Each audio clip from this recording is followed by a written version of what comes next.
toutes et à tous, je vous remercie beaucoup si vous nous rejoignez à l'instant. Nous sommes en direct sur Téléfinance dans votre live, l'émission 100% marché financier. Tout de suite, nous avons le plaisir de retrouver en duplex monsieur Marc Toiti. Bonjour Marc.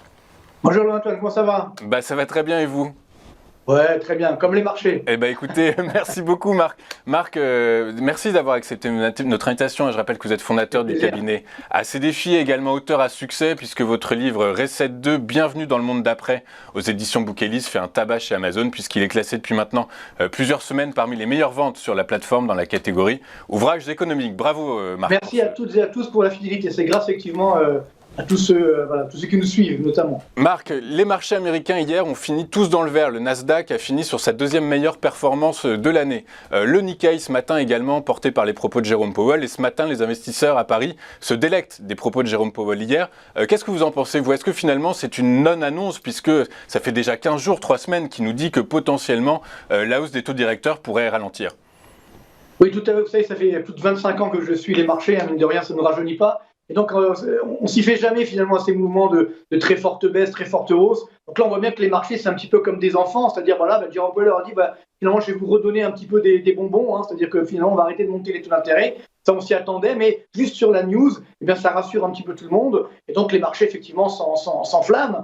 Comme des enfants à qui on donne des bonbons, ils sont contents. Ce qu'ils oublient, c'est que les bonbons, ça donne des caries. C'est-à-dire que ce qu'ils oublient, c'est l'essentiel. C'est-à-dire que globalement, aujourd'hui, bien sûr qu'on va arrêter de monter les taux d'intérêt, heureusement. Mais pourquoi? Parce qu'il y a aujourd'hui une récession qui est en train d'arriver. Or, que doivent valoriser les marchés actions? Ce n'est pas seulement les taux d'intérêt, c'est surtout les profits à venir. Et s'il y a une récession, donc il n'y aura pas de croissance, donc il n'y aura pas de chiffre d'affaires suffisant, il n'y aura pas de profit au rendez-vous, il n'y aura pas de dividendes. Et je vous rappelle encore une fois que les actions sont censées valoriser des dividendes à venir, des profits à venir. Donc ils ne seront pas là. Mais c'est vrai qu'on vit dans l'instant. Alors là, aujourd'hui, où ça se renforce, c'est qu'on a quand même des marchés qui sont énormément dirigés avec des algorithmes, des robots, etc.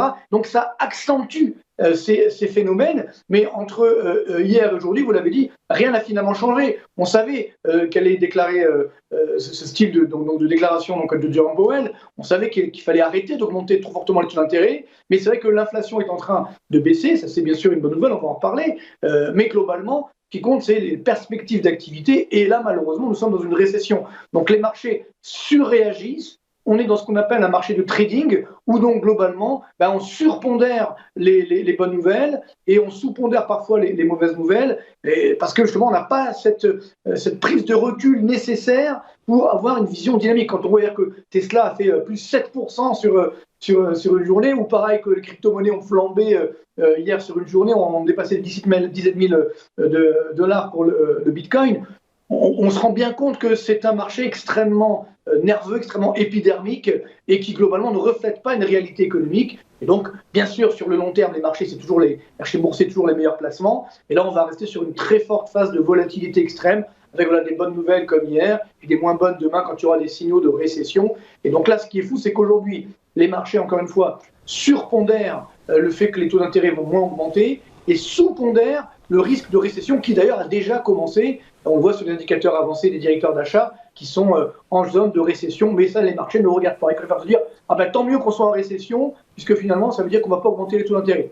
On se retrouve encore un petit peu lors de la phase du coronavirus, où quand il y avait des mauvaises nouvelles économiques, tellement ça rassurait les marchés et qui disaient on va continuer la planche à billets, donc tout va bien.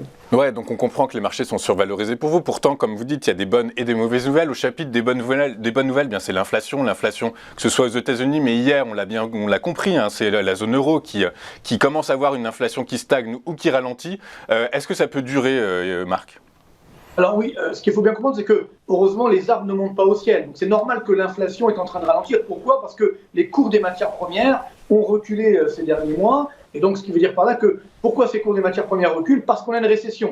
Donc, comme on a une récession, il y a moins de demandes. Donc ce qui à un moment-là permet, de faire baisser les cours des matières premières. Et donc logiquement, l'inflation repart à la baisse. En fait, l'inflation c'est quoi? On l'oublie souvent. L'inflation c'est ce qu'on appelle le glissement annuel des prix à la consommation. Donc ça veut dire on compare le mois de novembre 2022 par rapport au mois de novembre 2021. Donc effectivement, il y a un an déjà, les prix commençaient à fortement augmenter.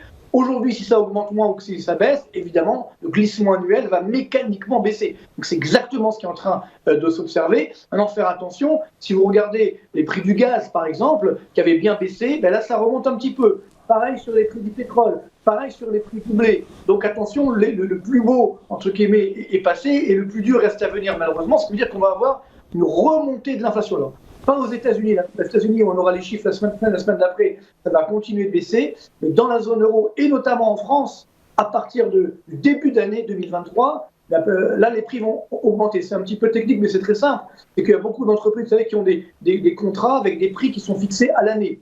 Et tous les ans, au début d'année, on révise les prix.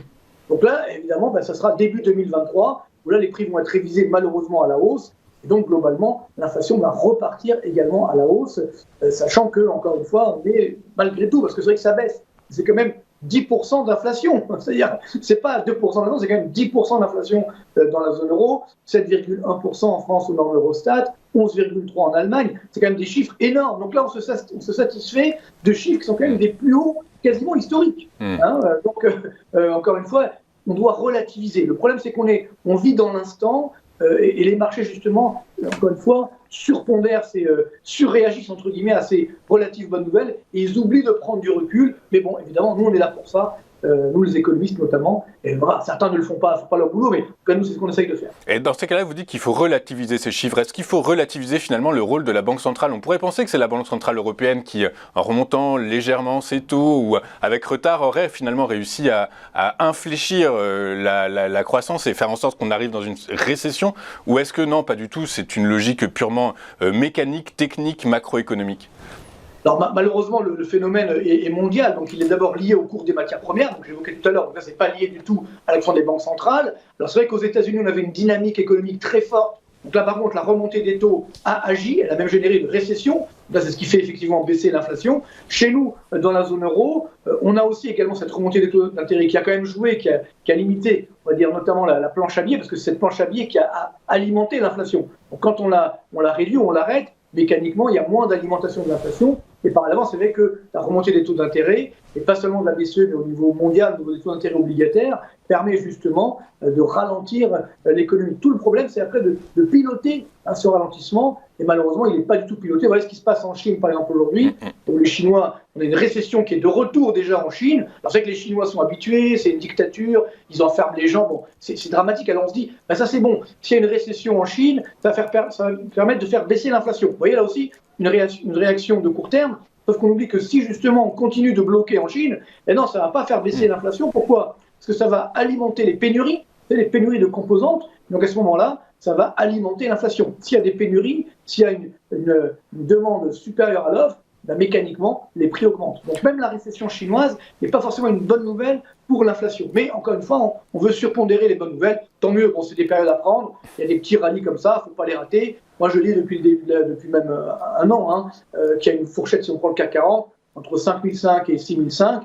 Donc dès qu'on est au-dessus, donc même si c'est le cas aujourd'hui, peut-être qu'on va monter à 7000, et là ça commence à devenir un peu cher, donc il ne faut pas tarder à prendre ses bénéfices. Oui, on va rester sur le thème chinois, puisque ce matin le PMI manufacturier a été publié, il est toujours en contraction, comme le mois précédent, donc ça ce sont les effets de la politique zéro Covid des autorités chinoises, on l'a bien compris. On a vu que maintenant, potentiellement, au-delà du risque sanitaire, pouvait se superposer un risque social. Est-ce que vous le matérialisez, vous l'avez intégré dans vos modèles de prévision, Marc ? Alors, c'est vrai que pour la Chine, en fait, ce qu'il faut savoir, c'est que les Chinois ont des réserves. Ils ont notamment des réserves de change de plus de 3 000 milliards de dollars. Donc, ça veut dire que c'est ce qui peut leur permettre de relancer la machine, d'actionner la planche à billets sans trop de difficultés. Il n'y a pas beaucoup d'inflation, il n'y a pas énormément de dettes. Donc, les Chinois ont de quoi résister. Par contre, vous l'avez dit, moi, j'ai toujours avancé.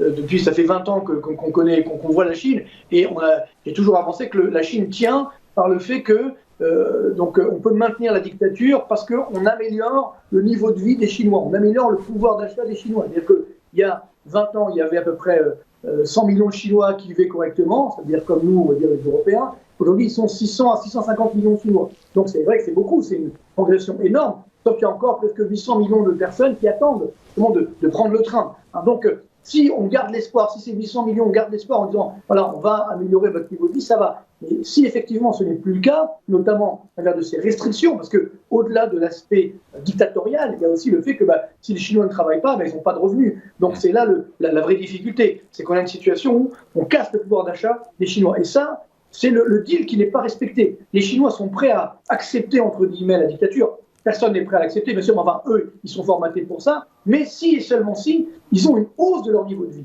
Si jamais ce n'est pas le cas, si jamais effectivement on les enferme trop et qu'ils ont une baisse de leur pouvoir d'achat, alors là, il y a des risques de révolte. Ouais, et puis bien entendu, c'est vrai que ça, c'est un vrai risque, le risque social et le risque premier. Vous étiez trop jeune, mais je me rappelle, la première crise que j'ai vraiment vécue, c'était en 1997, la crise asiatique à l'époque. D'où est-elle venue cette crise asiatique? Parce que justement, tous les pays émergents, à l'époque, il n'y avait pas encore la Chine aussi forte qu'aujourd'hui, mais c'était notamment la Corée du Sud, la Thaïlande, etc.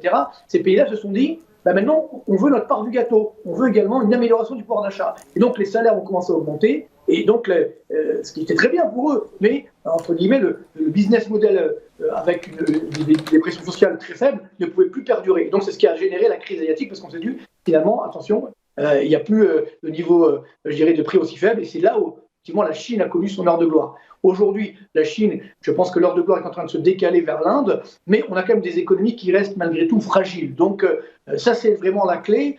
Si demain, il y a des risques sociaux, alors on le souhaite pour le peuple chinois, bien entendu, qui sort de la dictature, mais néanmoins, il faut savoir qu'au niveau mondial, ça fera de la récession, ça fera de l'inflation. Et donc voilà, c'est tout le problème du fait que l'économie mondiale dépend énormément de la Chine. La Chine, c'est la locomotive de la croissance mondiale. Donc si la locomotive s'arrête, évidemment, le train s'arrête, même si l'Inde est en train de prendre sa place. Donc ça veut dire que ça revêt un risque sur la croissance mondiale. Donc pour 2023, je viens de finir nos prévisions de mon cabinet pour 2023, on est à peu près à 1% de croissance en 2023. Donc c'est toute la croissance, mais c'est vrai que ça reste quand même extrêmement faible pour l'ensemble du monde. 1%, c'est extrêmement faible. Je vous rappelle que la moyenne sur longue période, c'est 3,5% de croissance.